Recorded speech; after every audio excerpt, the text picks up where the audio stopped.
నా ప్రియమైన వారలారా, ఈరోజు ప్రభు మనతో మాట్లాడుతున్న మాట, ఆయన ఆవరణంలోనికి మనము ఎలాగ అడుగు పెట్టాలి. మనలో చాలామంది, మనందరము చాలా సందర్భాల్లో దేవుని ఆలయానికి వెళ్తూ ఉంటాం.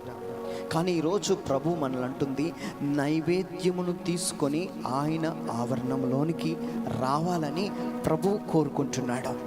కాబట్టి మనలో చాలామంది ఈ డ్రెస్ మీద మనం ఫోకస్ చేసి ఆరాధనలో పాల్పంచుకుంటున్నాం. ఏదో వెళ్ళాలని దేవుని సన్నిధిలోకి వెళ్ళిపోతున్నాం, లేకపోతే నీ మేకప్ని బేస్ చేసుకొని ఆరాధనలో పాల్గొంచుకుంటున్నావు, దేవాలయంకి వెళ్తున్నావు. కానీ దేవుడు చెప్తుంది, ఆయన ఆవరణంలో నువ్వు ఎట్లాగా కనబడాలంటే నీ చేతిలో ఒక నైవేద్యము నువ్వు కలిగి ఉండాలి.